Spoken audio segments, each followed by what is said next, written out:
Hi, welcome to Soundings with Sash. How are we doing this Monday evening? If you're here, put in the comments where you're joining us from, and we'll make sure that we say hello. So tonight on Soundings with Sash, we're going to talk about relationships.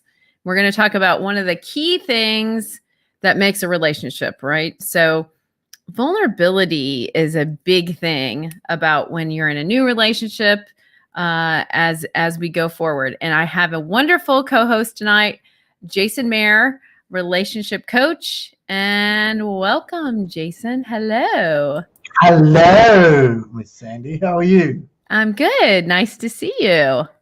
Always nice to see you. Always a pleasure to be here.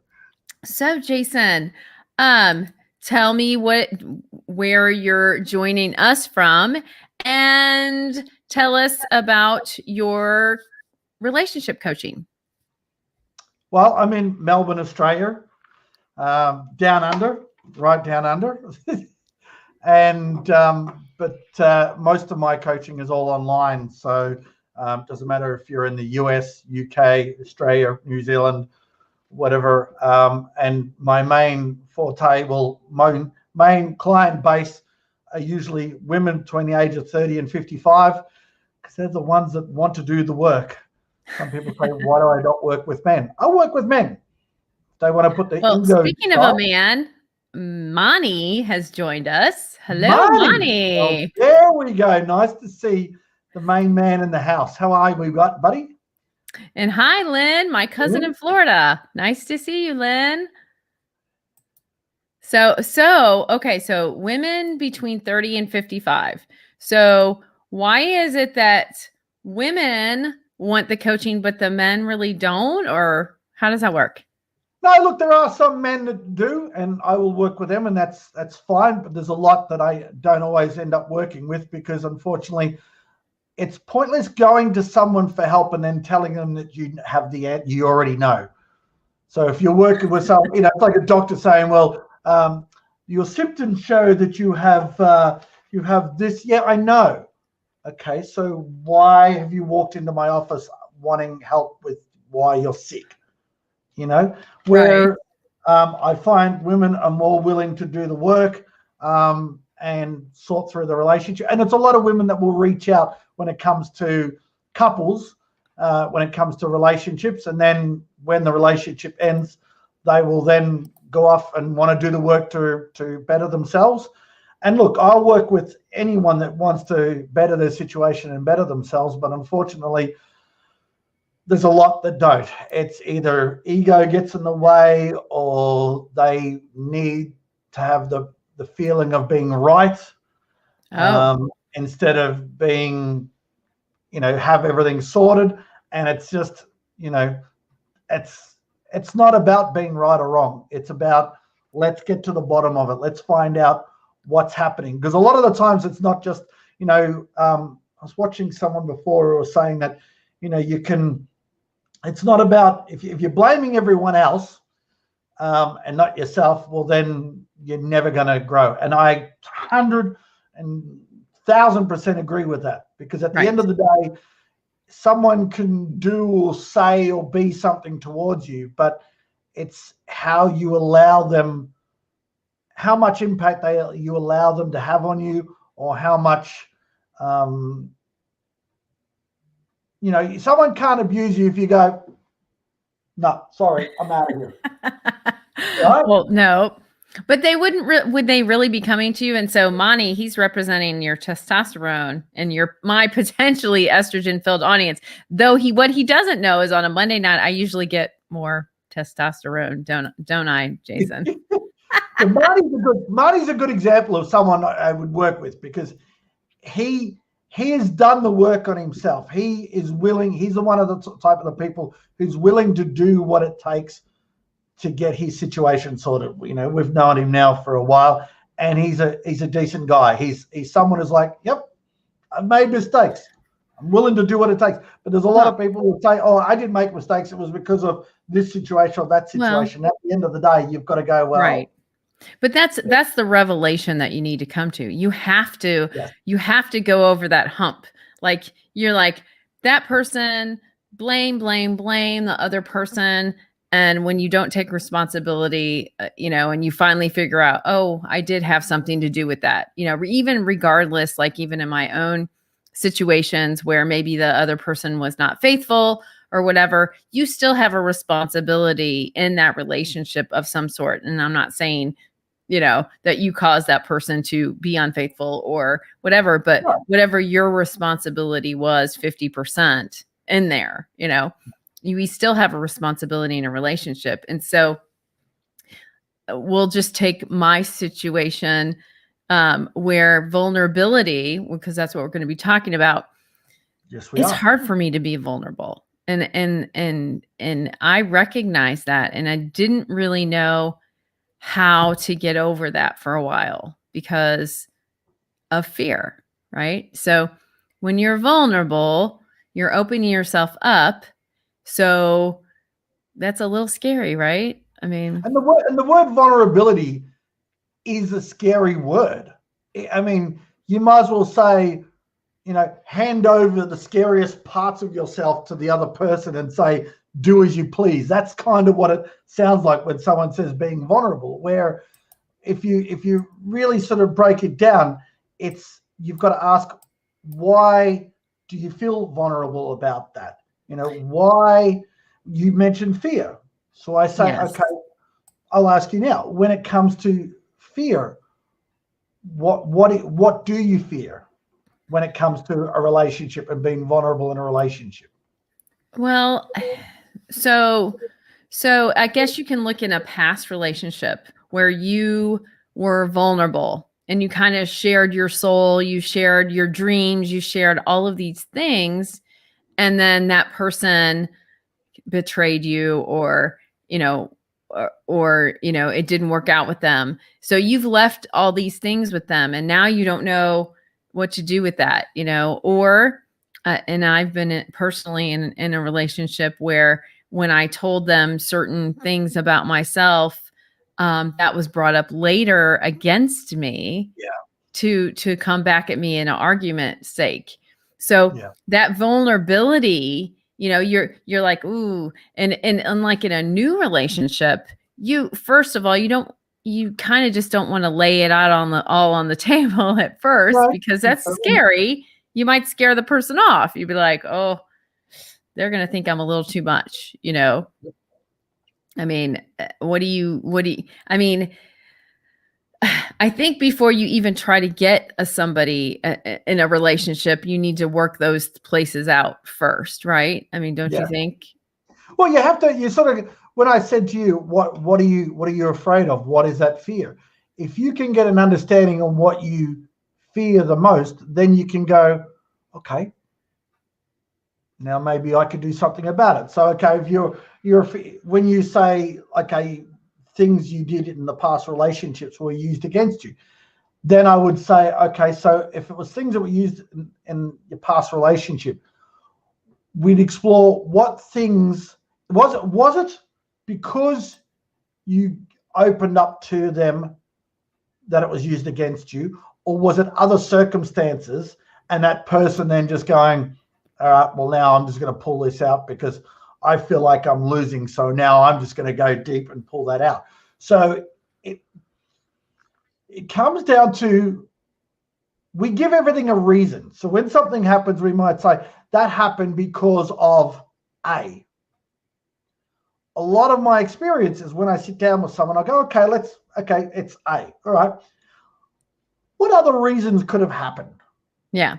Go, what do you mean? I'll go, okay, well, we say it's A, and I'm not questioning it's not A, but what other things, if you look at the overall, what other things could have happened that may also, quite possibly, if you did know it was A, could have been the reason for it? And when we go through that process, there's a B, a C, a D, E, F, G, H, I, J, right down to Z. There's so many different reasons. And some of them are bigger than the reason you give it, and some are minute. And it sometimes comes down to that person. If that person is like one of those things, no matter what you do, nothing is right. So it mightn't be a big reason, but it might be a lot of little small reasons. Mm-hmm. And then when it's a lot of little small reasons, you go, okay, why are they picking on those little small reasons?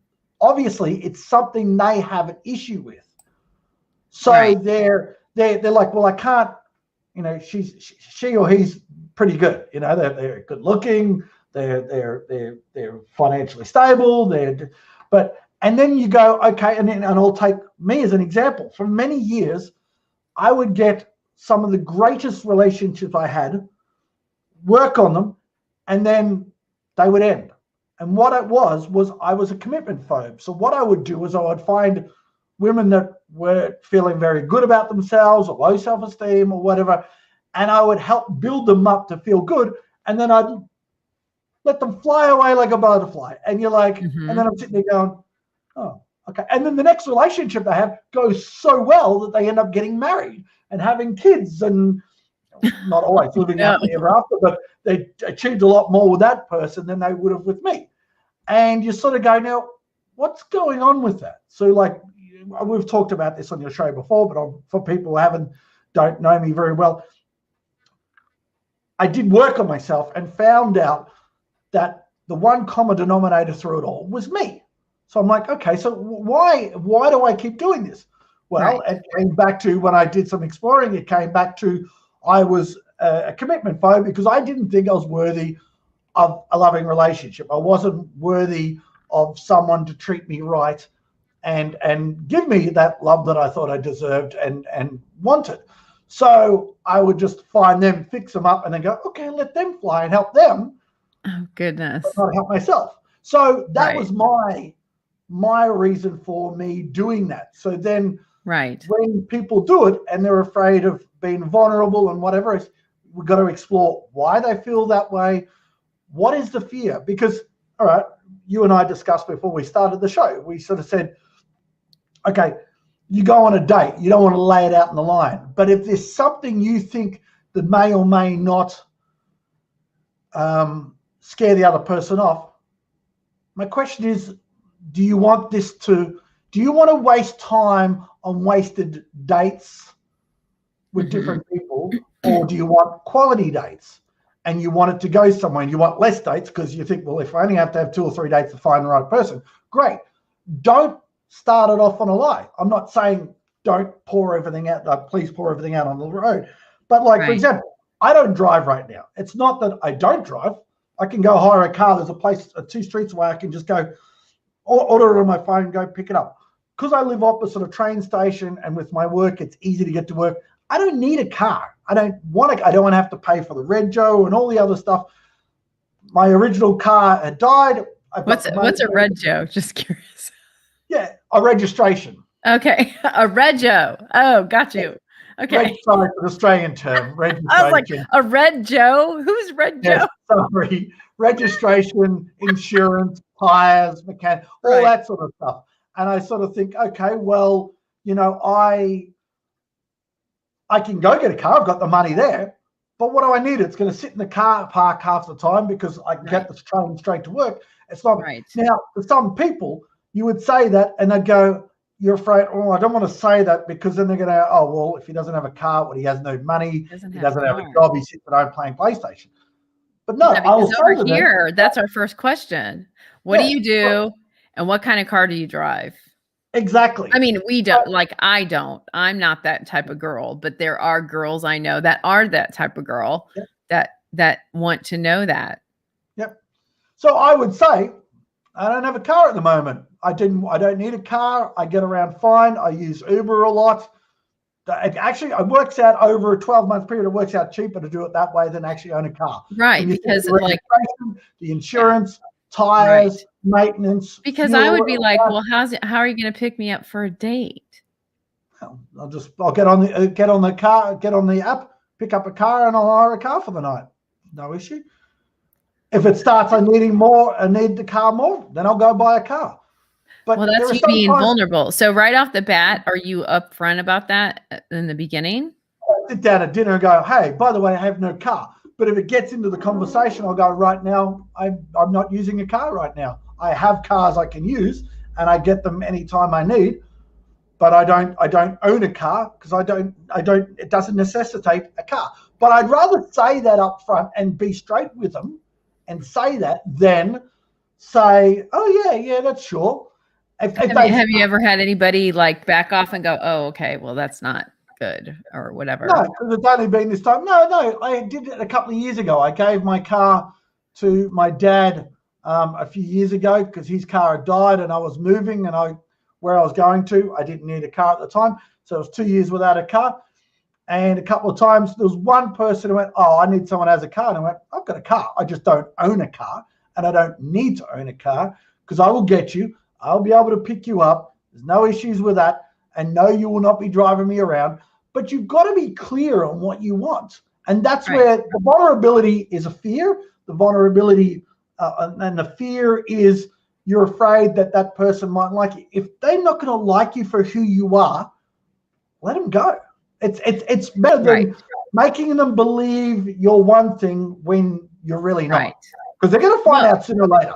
They're going to find out down the track, So as you said before, you don't want to spill it out straight away, but you want to do it in small steps. I mean, you're not going to want to come out with every, but you also don't want to be a yes person too. Like you don't want to just like everything you like, I like I'm never going to say, no, I don't like that or whatever. But I mean, I have to admit that in my past, I was very reluctant to tell anybody anything about myself because I didn't want it to sound like drama.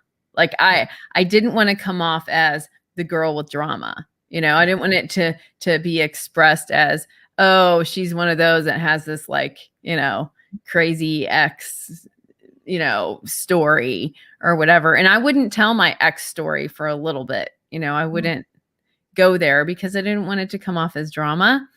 But it's good too to do that because it's not there are some dates people will go on and they'll say to me, oh, I went on a date the other day and this guy just talked about his ex for like 3/4 of the night. And it's like, guys, seriously, you're with a new partner. Beautiful, whatever it is you like about them, they're there. And you're going to hit them with all your Everyone has baggage. Everybody does. Unless it's your first date and you're only young and first date, most people are going to have baggage. It comes down to if you have got your baggage sorted. Right. We've all got baggage. But what about someone like me? I'm like, I don't like to talk about my feelings. Like I generally don't like to talk about them to anyone, like not just to somebody I'm dating or anything. I that's become a practice of mine. I'm having to practice telling my feelings for real. Like, well, let's just say you say to me, how are you doing today? I'm like, oh, I'm good. I'm fine. But I'm sometimes I'm not. I'm actually not good. I'm actually not fine. I'm actually kind of, in a funky spot. Right. And then, luckily, you're receptive to understanding that I'm not telling you the truth. Well, because you can tell if in most people, you can tell it's not what they're saying, it's what they're not saying or how they say it. Right. Like, oh yeah, I'm fine. I'm doing really good. I'm great. And how are you? And it's like, you can't even look me in the eye. You were so uncomfortable saying that, and that's where you've got to be a little bit more. And that is time. You get to know, you've met this person for the first time and you don't know them. Mind you, there's people I know that have been together 20 years and I'll sit a couple down and I do this exercise where I get one to say something and then ask the other person to repeat it, and it doesn't match. And it's because they've lost the knack of being Sandy and Jay and have become husband and wife, mum and dad, tour bus and coach driver, businessman and businesswoman. They're wearing so many hats that they forgot the reason they got together in the first place and why they wanted to be together. And that's the basic fundamentals you need to really keep. If you're struggling with a relationship right now and you're watching this, why did you get together? Yeah. even if there's kids involved, take the kids out of it, take the work out of it. When you looked at that person and you started dating her, what was it you loved about them? Ask yourself that. Well, don't you find that what you hear, what I've heard from people is that whatever it was that you loved about that person in the beginning is what irritates them in the end. And that makes no sense to me. I go, that doesn't make any sense at all. Like I used to love that he XYZ. Now I hate that he XYZ. And you're scratching your head. You're like, well, that makes no sense. There's a couple of reasons. There's sometimes there's little quirky things. And people go, oh, it was cute. I love when she does that. It's so cute. No. And now it's like, oh, I can't stand when she does it. It drives me freaking nuts, And because it's not that. It is over time, there's other things that have happened. And we're now like, every little thing is just annoying us. Right. And you've got to go, okay, what I used to describe it as there's topics and then there's the subject. It's like an iceberg. I know this cliche this metaphor gets used a lot, the iceberg metaphor. But the way I use it is you might have this tiny little iceberg at the top. But if you look at an iceberg, there's more under the water than there is at the top. Now, we pick at all the little things. Oh, they keep leaving the kitchen a mess and there's crumbs all over, or they don't put the washing here, or they leave their side of the bed unmessed, or they keep using the pillow the wrong way or whatever. Oh man, don't do that. Yeah, and I have to say, okay, let's bring it in. Come on.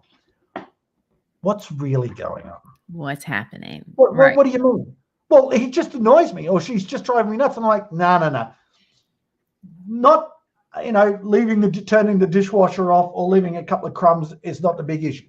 What is virtually the subject? What is really going on? And when you dig down, it'll come down to they're either not being listened to, or they haven't done anything together personally just for them in months, even years, or it's, they're talking to each other, but they're not listening to each other. Right. They hear it. Oh, yeah, I hear a nag all the time. Oh, I hear him moaning and groaning all the bloody time. But they're not listening.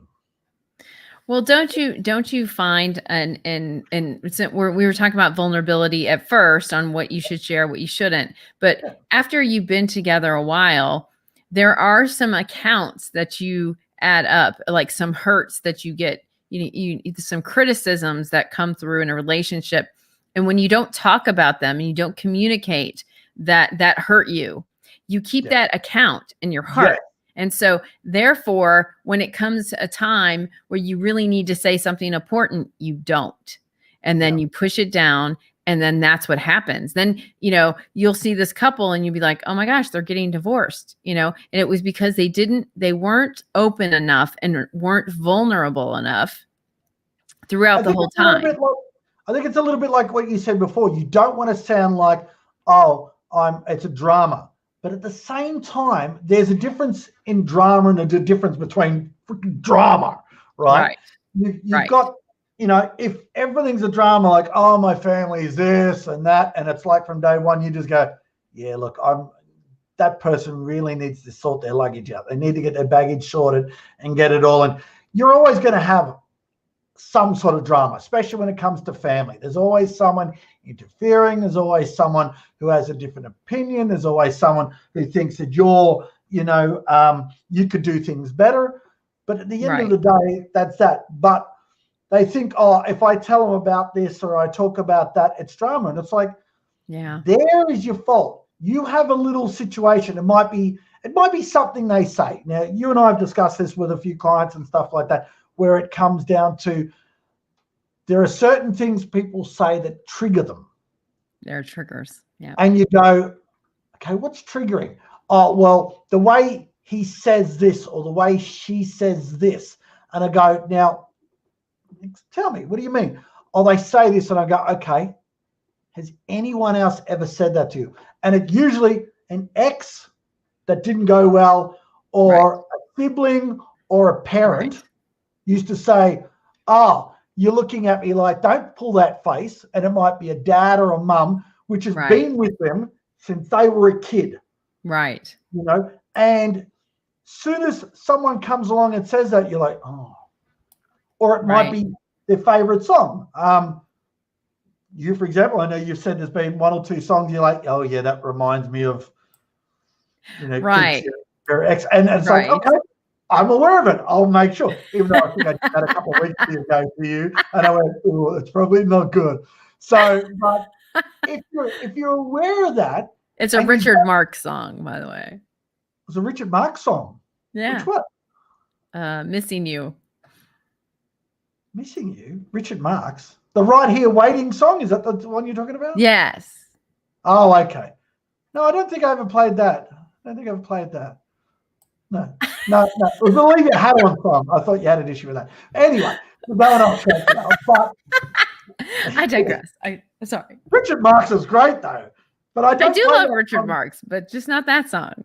Yeah, well, I don't play that song very much anyway. So anyway, but it is little triggers.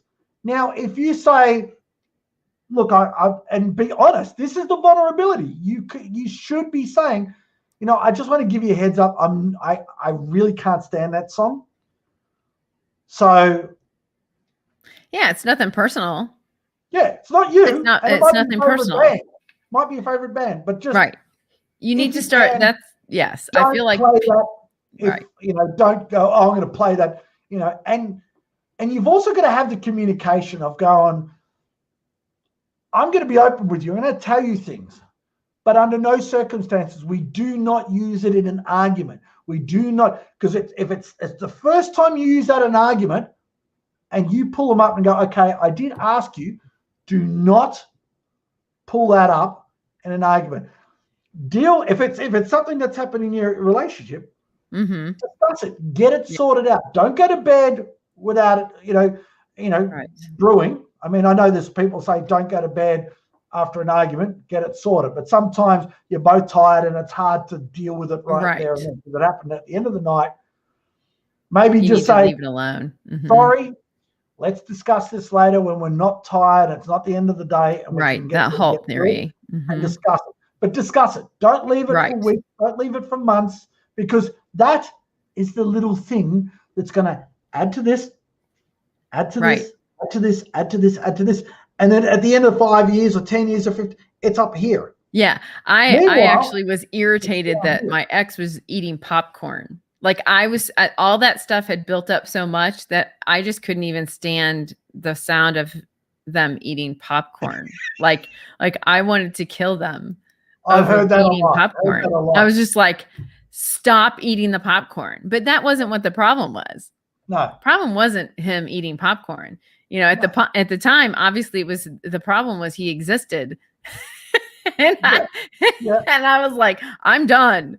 And it was because I didn't feel safe, because even if you're in a long-term relationship and together for that long, there does come a time that vulnerability, if it eats away at it and you lose the vulnerability of being able to share things openly because of criticism, because of abuse, because of certain things, that does the whole relationship end. So you have to always have that vulnerability place, and like in a new relationship,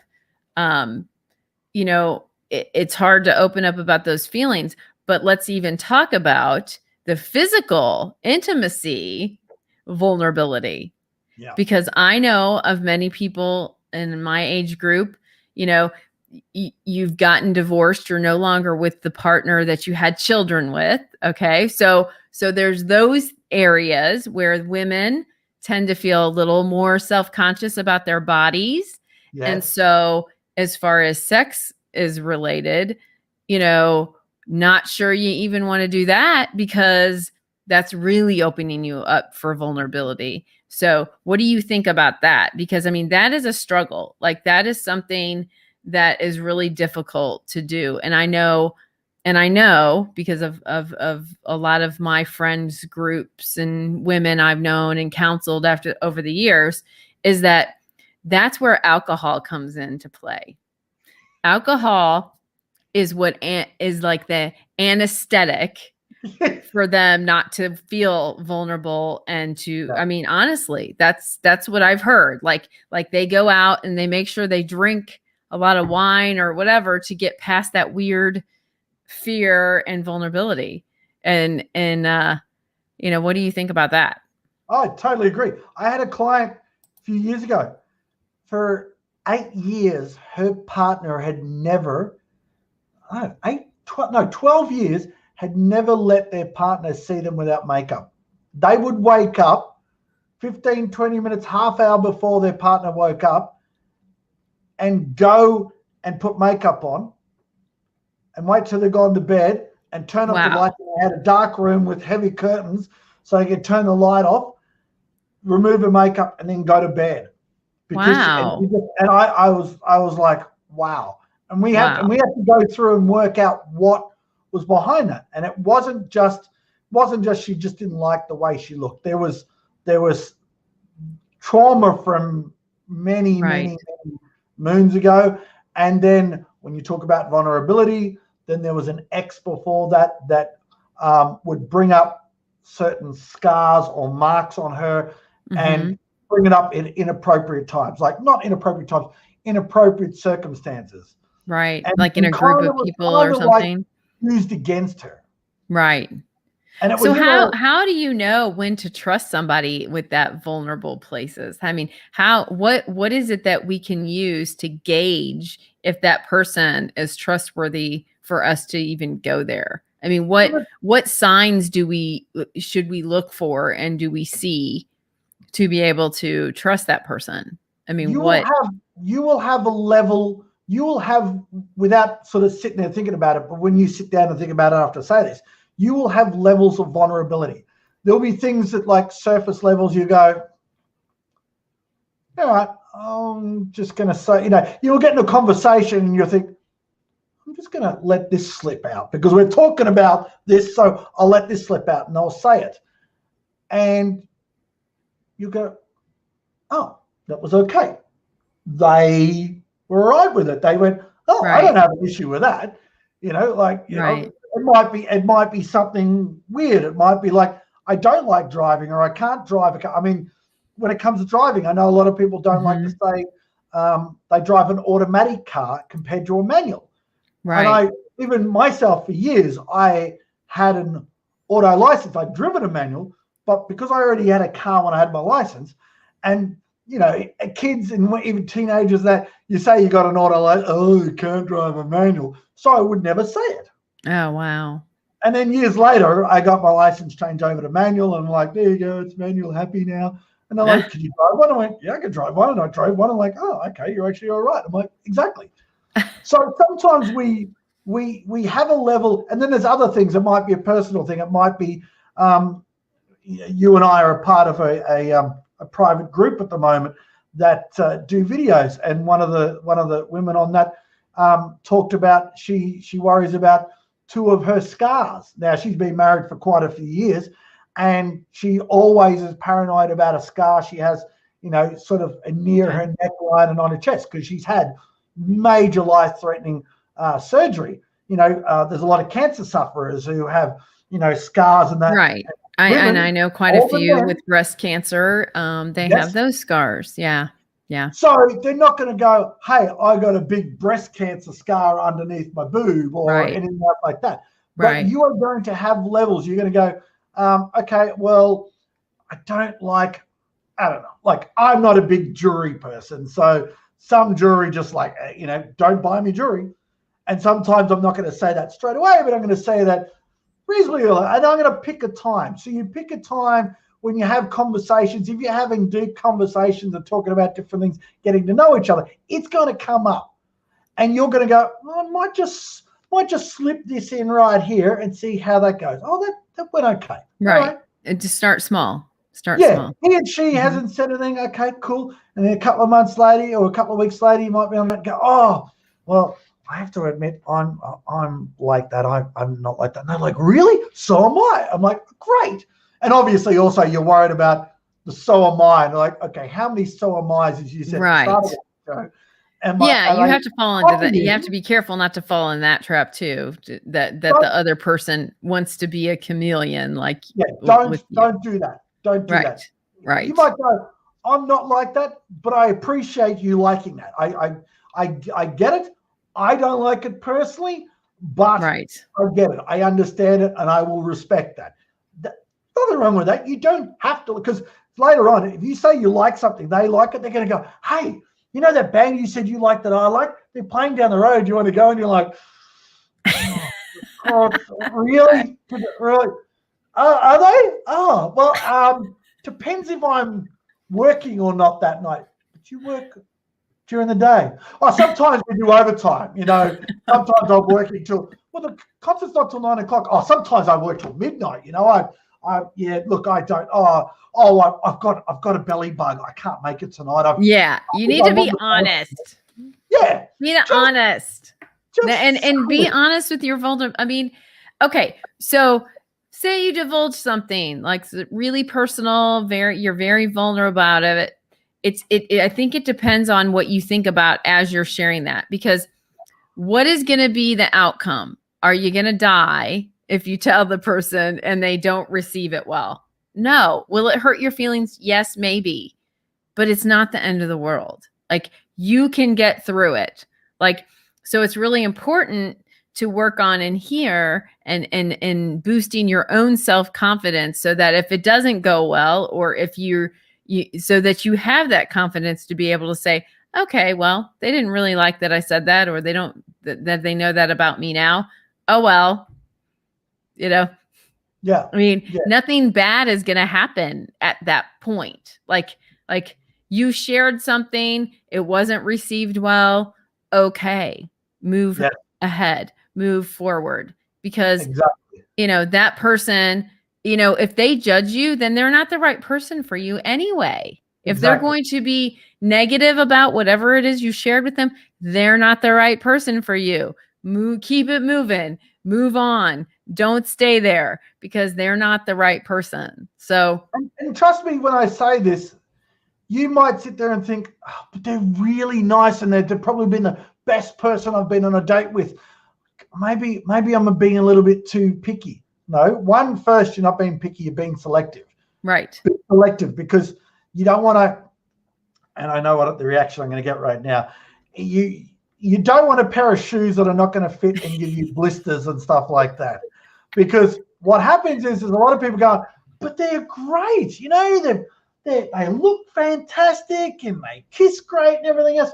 They haven't had that in ages. And I'm like, I tell you now, in 6 to 12 months' time, that's not going to be satisfying enough for you, because the other things that you don't like and you are going to drive you nuts. Right. And then you're going to go, hey, I've been with this person for, 18 months, and I really don't want to be with them, and I don't know how to end it. And then there's reasons like, it's Valentine's Day, or it's a birthday, or stuff like that. And you don't want to break it off because of whatever reason, I mean, your birthday, or you might have something planned, or you got a trip coming up. There's always something. Exactly. Always. There's no right time to break it off. No. Yes. You're wasting your time with someone that is just, do you really want to waste your time? Have you got that much time to waste? Because you do that for a year or 2 or 3 years, and then you end it. So you put 3 years you've invested in it, and then all that heartache, and then so how much heartache are you going to have from investing 3 years in a relationship you weren't happy in 2 years? Or how much hurt are you going to have if you've invested in something in 3 to 6 months' time, and then you end it? Not a lot. Right. So it's best to look, I've just realized it's not working. It's not you. I have particular things that I want. It's not you, it's me. Yeah, well, it is, And I know that. Well, it is you. I mean, in the end of it, it is you. Because if you're going, it's not you, it's me, usually is you. Like, you're the shoe, this is the foot, and it's not fitting very well. All right, let's get it. Whatever it is. You and the foot. You and your shoes and feet. I don't know. Hey, you guys relate to it more, so that's why I use it, because I'm on your level, and you women have hundreds of shoes, so I'm not afraid Women to say have hundreds. hundreds. Yes. Well, there's some that don't have hundreds, but, Some do. some do. I But don't know everyone any. has shoes. Some do. And everyone has shoes. And everyone has shoes that they go, yeah, all right, well, we're here anyway. The shoe analogy I like to use is if you sit there and think about all the shoes you've got, even if you only got 5 pairs, 10 pairs, 20 pairs, I want you right now, think about your most favorite pair of shoes, the favorite pair of shoes you've got, right? Mm-hmm. Even if it's 2 or 3, think of which ones or which one they are. Right. Now, they're the obvious ones. Now, let me guess, they're probably a pair that you could wear with a couple of different outfits as well. Am I right? Mm-hmm. Now, when you think about when you bought them, and most of the time I will ask this, and it's like 90% of the time the answer is that when you bought them, you weren't looking for those shoes. You didn't go out and go, I'm going to go out and I'm going to buy a pair of shoes that look like this today. You were out and you went, you're not even in the mood for a shoe shopping. You might be looking for something else, and you'll see these shoes and you'll try them and you put them on and go, yeah. And they end up being your most favorite shoes. When you're at peace and you're at ease and you're not needing something and you just think, yeah, is when you're going to find the most comfortable pair of shoes. And it's the same with relationships. When you need to be with someone, and if you need to be with someone, think about it. What things in life do you need? You need water. Yep. You need air. Yep. You need food. Yep. You need someone else. Do you need someone that has to love you? Do you need? No, you want someone. But if you're saying, I need them, you've got to look at what it is behind that need. It's not them. I tell you that right now. It is something they can give you, but somebody else could give it to you better. Are you just having that because they're there and they're the best you've had so far out of 10 dates, 20 dates, 70 dates, whatever it is? Right.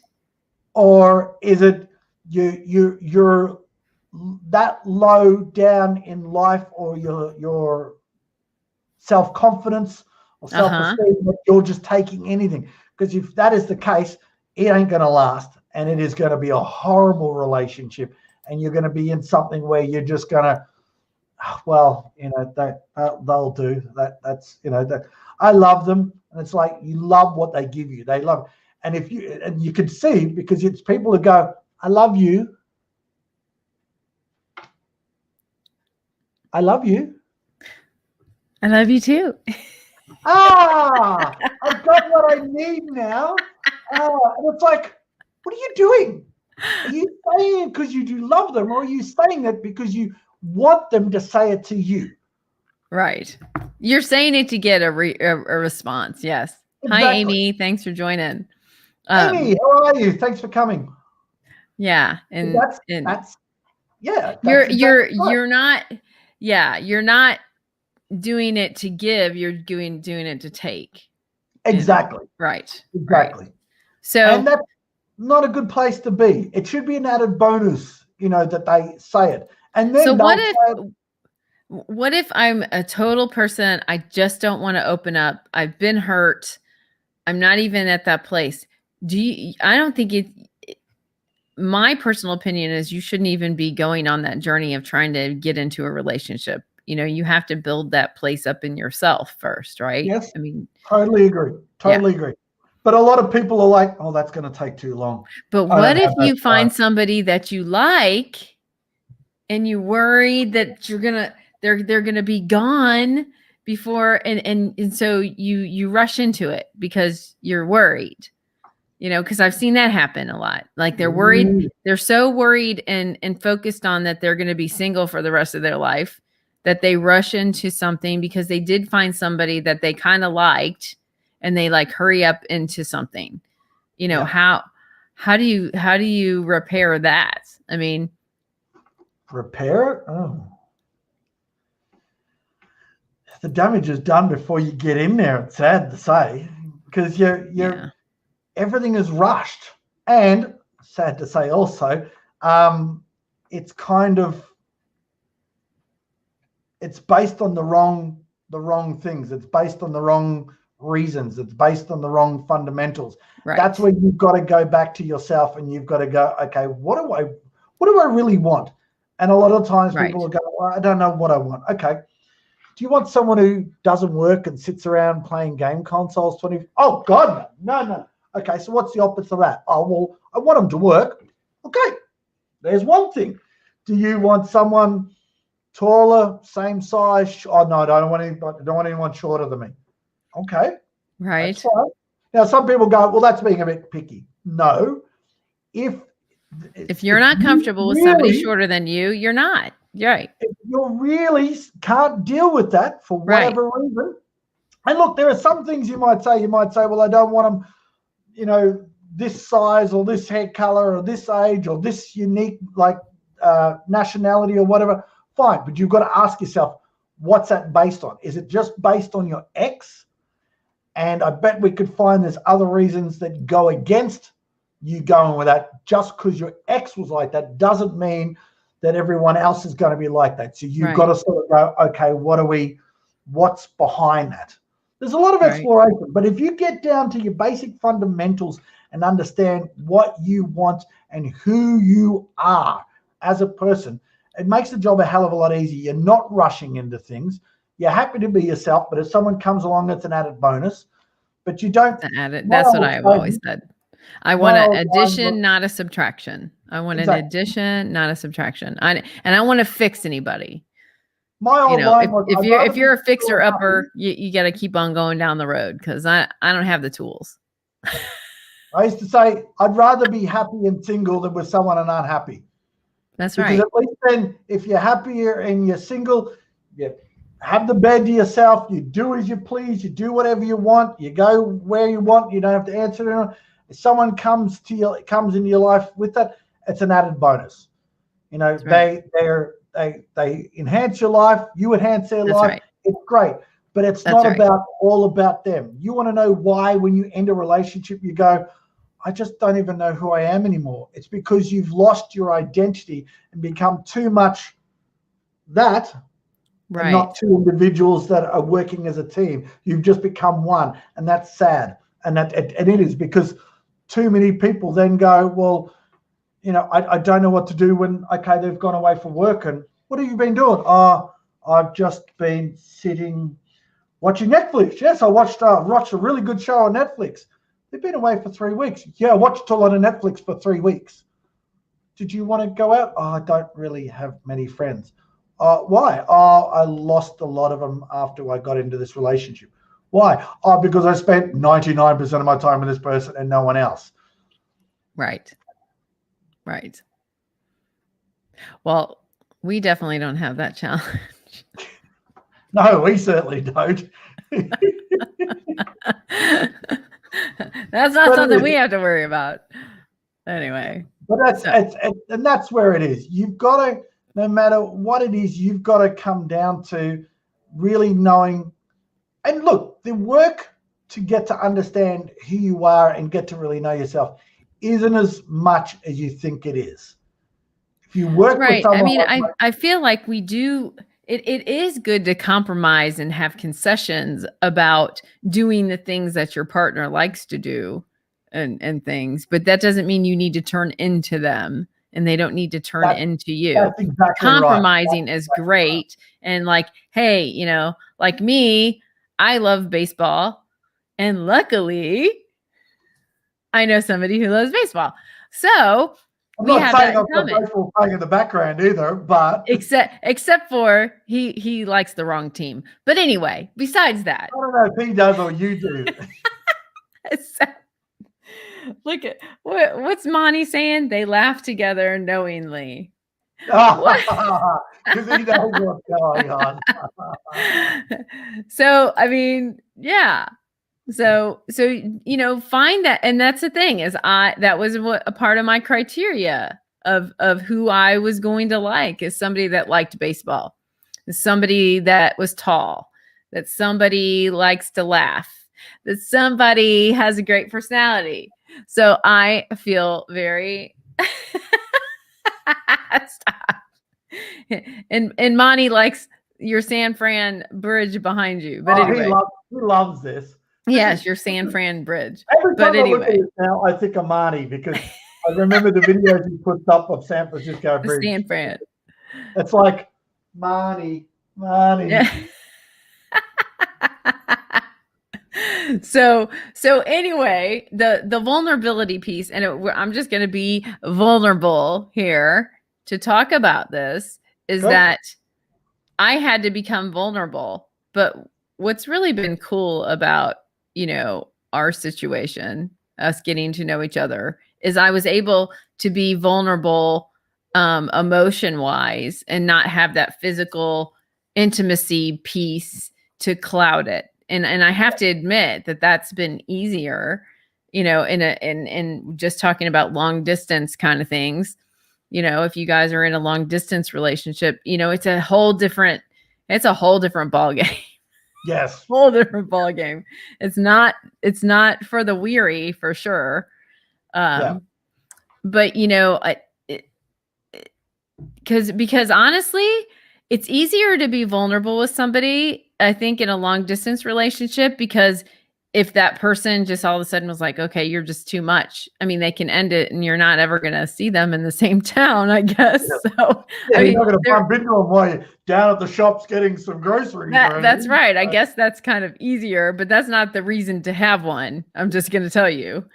No. It's not the reason to have one. But, being vulnerable, it becomes with authenticity. When you finally embrace your own authentic self, you can be vulnerable with anyone. And like I'm being vulnerable now. I mean, I kind of just told him, our business, which I usually would never have done before. I'd be like, oh no, don't tell anybody, don't want anybody to think bad or think whatever, but I don't care. How about that? So my authenticity. Even if they think that, what doesn't matter? Does it change anything? Does the wind change? Does the sun not come out tomorrow? Right. Does the global warming get worse? Right. Yeah. But you know what I want to do? I want to share what I've learned. I want to share the lessons that I've learned. I want to share my heart and say, hey, it's going to be okay, regardless of what happens here. Have confidence in yourself. You're the one traveling this journey, and to find somebody willing to join you in that journey is amazing and wonderful. And be vulnerable. And even if it hurts, if that person says, you know what, I can't go on, I'm going to turn back, guess what? It's not the end of the world. You keep going. You keep going on that journey. You don't stop on your journey because of somebody else. You continue on, and maybe you'll find another person that will join you on that journey. So, that's the thing. Being vulnerable is not the end of the world. You can be vulnerable with people and they may hurt you, but it's not the end of the world, because you're only you can, it does hurt. There's no doubt about it. Like being vulnerable and somebody betraying you or somebody, not being genuine and turning it around on you or whatever they do, that does hurt for a moment.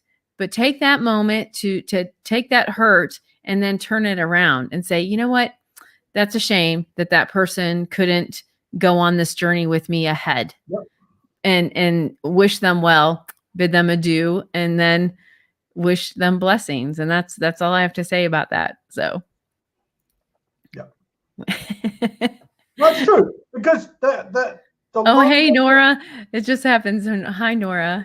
The longer the hurt happens, the more damage it's going to do. And it hurts me to say when I work with clients and I'll go, how long you been together? And I'll say, let's say 15 years. How long were you unhappy? 12. Right. What? So it's because of fear. In a relationship for 15 years and only happy 3.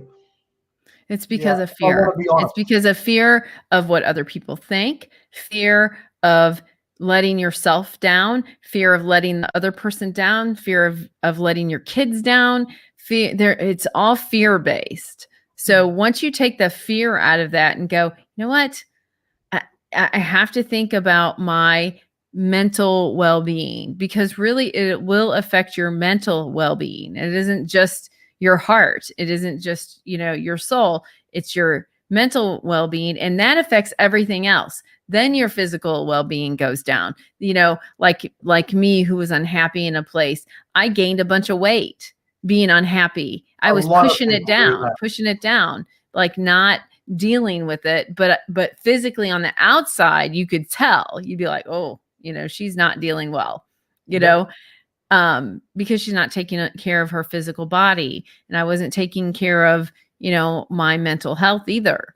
I was cheery and smiley and like, hey, everything's great, and it wasn't, and so I wasn't even being authentic and true to myself, much less being vulnerable with anybody, because I wasn't about to let anybody else know what I was going through. So it's unfortunate, we can, this thing snowballs. So that this vulnerability piece is huge, because what it comes down to, this is my advice, is that you have to trust yourself in this vulnerable place. It isn't even about trusting the other person as much as it is about trusting you, that you'll be okay regardless. Being okay regardless. Like it doesn't matter, So, okay. Well, I was looking for the glasses to read it. There we go. Okay. Good for me to hear. 4 years ago now, my ex, we're workout buddies. He encouraged me on my journey, but then he started lying to me about me. I was devastated, but I got back up and started my journey again. And where are they? I'm just now reaping the benefits. Okay, good, of your progress. Good work, Amy. Good going, Amy. Good going, Amy. Because you had to start trusting yourself to be in that journey. It's nice to have a partner in the journey, but if that person, like I was saying, is on that journey with you, and then they decide to, peel off and go back, you can continue on. You continue on. You persevere past that, and I wasn't planning on going in this direction with this, but we never go where we want to go. We end up, which is good though. You don't know what you get with us. But the vulnerability, I had a hard time. And let me ask you, could you tell that I did not want to be vulnerable? Oh God, yeah. Yes. Because the way we met through a video challenge, and the video challenge was quite vulnerable in itself. And there was a lot of times where I'm like, you're not being as open with us as we thought. And even then, when you and I started talking and stuff like that, there were things like that, you wouldn't come forward with, and that was fine. I went, no rush, not like I'm right there.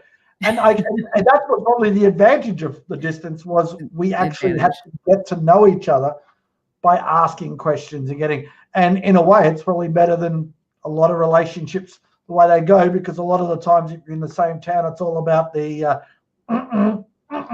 than it is about it's about the physical, right? Yeah, it's about the physical. So you want to get to, and really the physical eventually is not going to be the same, or some people say, oh, dried up and I don't get it. But at the end of the day, you need to know. It doesn't matter if you want to call it a team or a partnership or whatever. You want to know that, and I'm sorry, I'm going to swear here for a sec, but if shit's about to go down, I want to know you have my back. That's what a relationship should be about. So if, there's been times where I've been with someone and my partner's parents have attacked them or said something, and I've gone, hey, I think that was a bit low. And I'm not supposed to interfere, but I say it anyway because I can't shut my mouth. But I'm going to back someone up. If someone says something or criticizes or something that I think is uncalled for, I'm going to call them out on it for doing it. That's what you do. And that's what most people want. They just want to know that, okay, we're in this together, not just COVID, or we're all in this together moving forward, but you are in it together. Right. And when times are tough, okay, there's going to be times where you're going to be down, I'm going to be up. There's other times I'm going to be down, you're going to be up. But you're there for each other, and you're not like, oh, well, I'm not, Right. I'm not going to put up with it. If you're saying they're too much drama, well, maybe they're too much drama to start with. That means you've got yourself into a situation you now need to get yourself out of. Right. Now you need to make the call. Okay, well, this is not working for me. I don't feel it. I've fallen out of love with you, or I don't feel it, or this is not happening for me, or whatever the reason. And just say it as it is. You have to be. Because they're going to be hurt. You're leaving. I mean, right. I mean, it's gonna hurt, and it's still gonna hurt to hear it, and it's gonna hurt to say it. Yes. But still be authentic and truthful to yourself. And what do you want? Do you want someone to tell you why it's ended, or do you want them to leave and then spend years not knowing, or would you want them to leave, tell you a lie, and then you find out the truth down the line? Or would you prefer to find out the truth there and then? There's your three options. Right. Ask yourself. That's what you need to ask yourself, because at the end of the day, that is what it comes down to. Right. Not everything lasts. It's like in marriages alone, the stats are like 52.7% back in 2017, 52.7% of marriages first marriages ended in divorce. As the marriage rate went up, it got worse. So I think it was like 55.4% for second marriages, 57.8% third marriages, nearly 60% for fourth marriages. Why did you get married a fourth time? I do not know, because you got to stop just getting married for the sake of getting married. But that's what it's like. No comment. No comment. That's just marriage. There's relationships. How many relationships do people go through before they even get married? Well, and that's where I think, do people come to you for premarital counseling? Yes, sometimes. Yeah. Because they want to know. They want to know what they're doing is right, or they're doing the right thing, or whatever else. And it's like, good. I respect them for doing that, because it's like if you're going into a competition, I don't know, if you're weight loss or weight, muscle weight or something like that. You're not going to go into the competition and not get someone to work with and say, how am I looking? How do you think I'm going to do? If you're going into a relationship and you're going into marriage or something, and it means much to you, and you want to just sit down and chat some things out, fantastic. Right. If you're about to lose weight, you're not going to just go cold turkey and not eat anything. You're going to go see someone and go, okay, I want to lose weight by this date. Right. What are my options? What are the best options? Should I do it cold turkey? Same with smoking. A lot of people go, oh, I just go cold turkey. I can't do the other stuff. Right. But then they're like, you're still smoking. Oh, I gave it a go for a month and it didn't work. A month? Right. It didn't work. Right. Oh, what you do? I just went cold turkey. Well, obviously that didn't work. Right. So either the reason for you wanting to stop it wasn't strong enough, or you haven't gone and got the right support and education of what options you have. Right. It doesn't hurt to try patches. It doesn't hurt to try gum. It doesn't, all these things. Obviously the reason for you giving it up is not strong enough. If death is not strong enough for you to give it up, well then, I don't know. Maybe you need to reassess your life. Well, and that's why it's really important in all aspects of your life that if you're struggling somewhere, it's really important to get advice from the expert in that field. You're not going to go to a mechanic to, get your relationship fixed. You're not going to go. Mechanic. Oh, mate, he's a great mechanic, and he's had 6 marriages, so I think he's good at relationship advice as well. Am I right? Yeah. Exactly. So you're going to take your car to the mechanic. So exactly the same is with anything that somebody has an expertise in. So people that need to get relationships fixed obviously need to go to a relationship coach. As a relationship coach, I'm not here to tell you what you're doing right or wrong. I'm here to help I work with you. I need to know how you see things, how you understand things, how you work things. And then I'm going to ask you the questions so you know within yourself that you're doing the right thing. You're the But one making the decisions. Right. I'm not the one marrying them, so it doesn't matter what I think, and it's got nothing to do with my personal preference or what. I'm there to guide you by understanding human behavior and asking you the right questions that you've probably already asked yourself. You need to ask yourself. It's good to have someone that's not emotionally attached to you to go, okay, let's sit down. And I have both of you there, or I talk to one and then talk to the other and just go, okay, how can we help you? All right, well, we want to do this or we want to do that. And it's like, okay, all right. How do you think that's going to work? Are you both understanding? And how vulnerable are you both being with each other? Right. Oh, we've only been together 3 months, but we're getting married. Yeah, but how vulnerable? Oh, I haven't been vulnerable with him. So you're going to sign up for a lifetime commitment to this person. You haven't been vulnerable. You haven't told them hardly any of your life story. What do you think they're going to do if you be vulnerable with them? Oh, they might use it against me. So what? You're going to spend the whole marriage not being vulnerable and not at least being open with them? Right. The other thing too, as I think I was going to say earlier on when you're talking about, you said something about what happens if I can't be vulnerable with a person. My question to you in that regard is, do you want them to be vulnerable with you? Do you want them to be open with you? Usually, yes. Yes. You're not going to get it if you don't be it with them. That's true. You can't expect them to treat you. It's like I want someone to treat me with respect.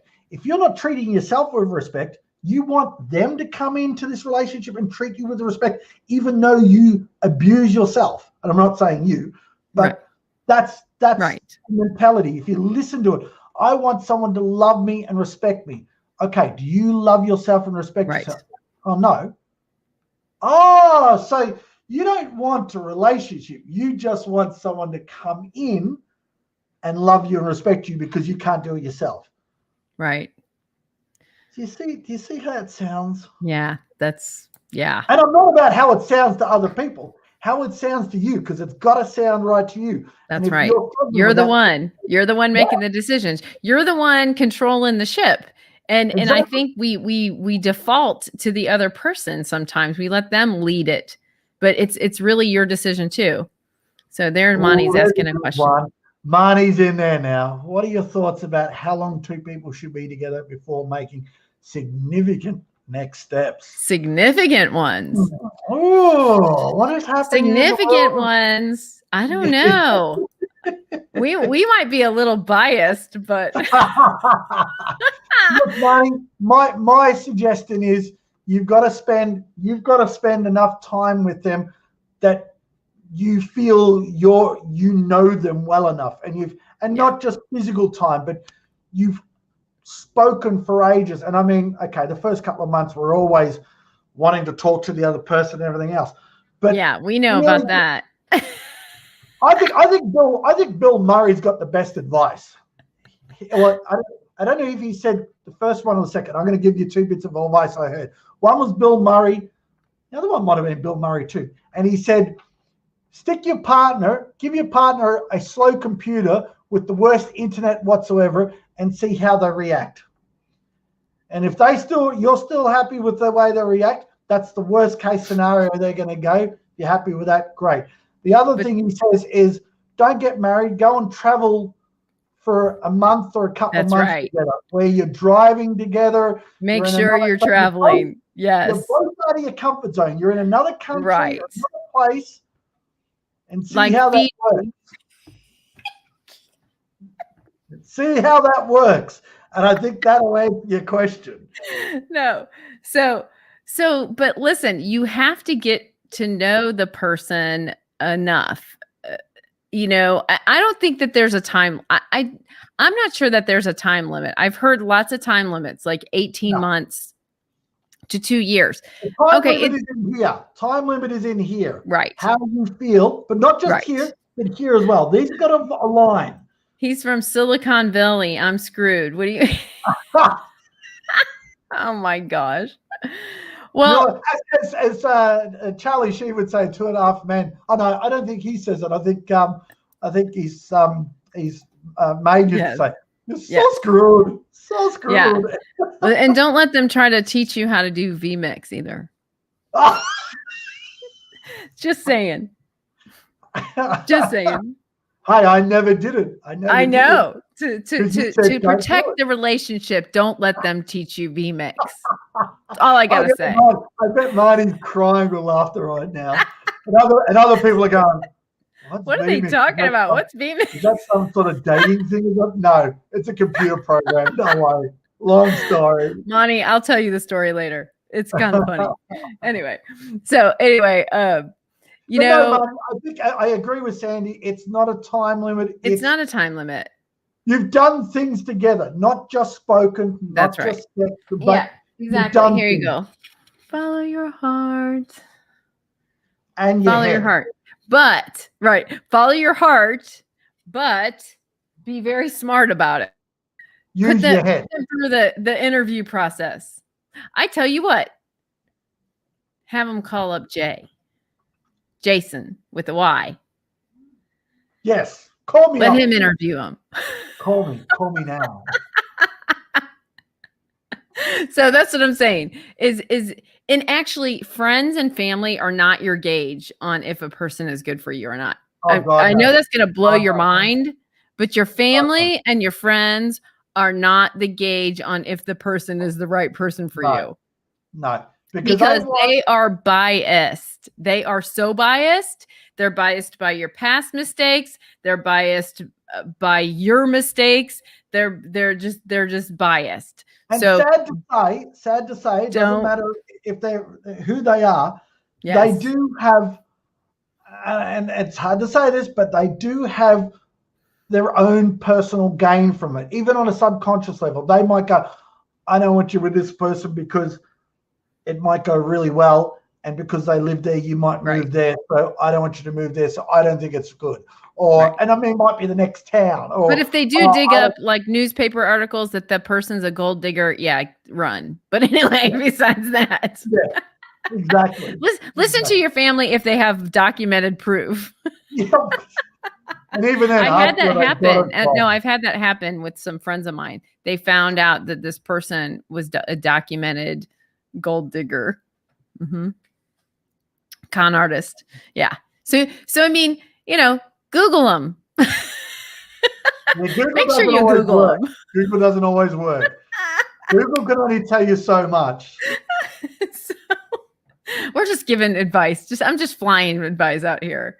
But yeah, friends and family, I hate to say, but they're biased. They don't want you hurt. So if they see an attribute of that person that they don't like because of their triggers personally, they're going to steer you away from that person or whatever. So you have to be really careful and engage. You just have to have you have to be confident in your own place. You have to be healed. You have to be healthy and good in your own place to be able to gauge if that other person is a good person.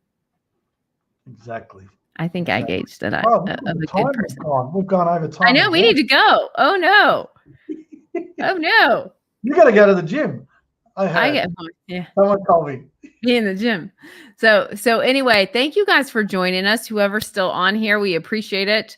I hope that we've helped you. Or if you have any more questions, and hit #replay if you come on the replay, and we will answer your questions if you have any questions about the vulnerability, because it was a place that I was stuck and hard. And I'll be honest, Jayson helped me through it, and he did, and I needed it. And, he had to like push me over a cliff pretty much, but an emotional cliff. Thank you, Amy. So, yes, thank you. Thank you, Monty. We love you. And Amy, love you too. This is good.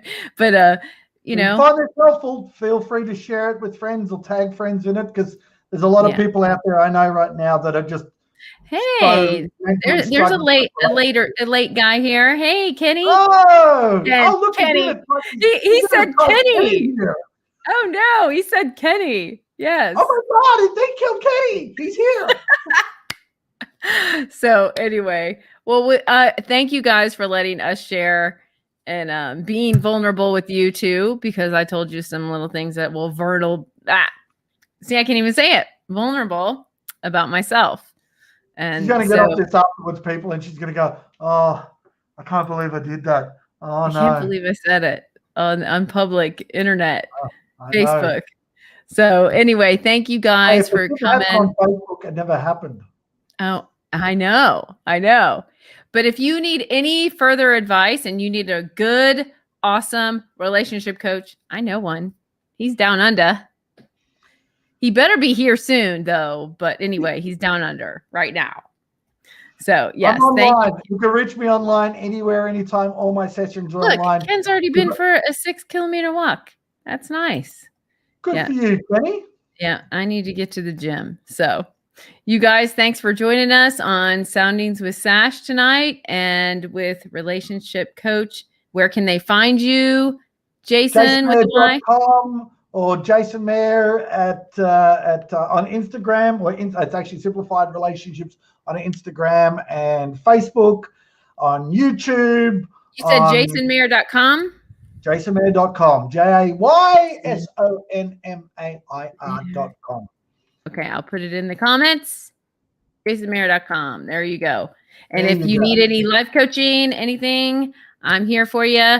SashCoach.com. So we love you all, and I hope you have a wonderful evening. Oh, what about Jay's new course? Oh, look at your manager is like chiming in here. Your manager, Ken. Yes, so you have Ken. Yes, no, I am releasing a course, hopefully by the end of April, early May. It's for people that have broken up recently. It will help you get through the breakup process a hell of a lot better and not have it drawn out months or even years, as some people do. We've had clients through the years. How long of a time period should they come to you? Well, the course runs for 5 weeks, but they can do it at their own pace over a 3-month period. Okay. And there's also a Facebook group page that they will be a part of, a private Facebook group page. So what goes on the page stays on the page. It doesn't leave. It's not public for people to see from the. Does it matter how long ago the breakup was? No. If they find that it's struggling, if they're struggling with getting past it, or they think it's affecting their relationships now, and the relationships are not working because of things that have happened in past relationships, or past relationship that's having an effect, that's exactly what it was put together for. Virtually the clients I've had over the years that have come to me because they're struggling to find a decent relationship, and it comes down to something that happened in the past, these are the steps I would normally go through. But instead of paying the amount to work with me one-on-one, you get to do it for virtually half the price at your own pace. Sit in your PJs, sit there, go through it all, and make sure that you go through those processes. I also do a live call every fortnight with anyone that's in the group who wants to jump on and ask questions. And it's all about, because breaking up is not easy. You question yourself. Do you supply the ice cream and the Kleenex? I can't. Well, yeah, you just have to give me notice if you want me to get that delivered. I'll have to find your local Uber Eats in your town to get that ordered. But no, I think it's probably better if you supply that. But I'm there to try and hold your hand virtually the best I can and help you through it, because I've seen people over the years that have had they hold on to something that happened in one particular breakup, and it's affected them so often in other relationships, and they're like, and it's ruined them. The more that their relationships after that fail and fail and fail and fail, they blame themselves again and again and again and again, and it does that much damage that at the end of the day, you think you're going to say that you suck at relationships, you're not very good at getting, being with anyone, you don't think you deserve it. And really, all it is, it's just going through a 5-step process. And it's it's not rocket science, to be honest. I mean, sometimes your picker's broken, right? Yes. Sometimes, yeah. Right. You're picking the partner, your picker. Oh, anyway. Well, no. So Ken, of course, is saying post your email, but don't post your email in the comments, because I don't want you to get spammed. but private message your email details. Just reach out to me because this is on YouTube as well, and those trolls tend to. Don't put your details in the comment, but feel free to reach out to me. I usually will look like this on my photos because I'm supposed to be wearing glasses, but I didn't want the light to shine up like that is. So, and I didn't need to read anything, and then I'm putting them on to read the comments. So, but anyway. We've kept you guys enough. Yes, we went way over.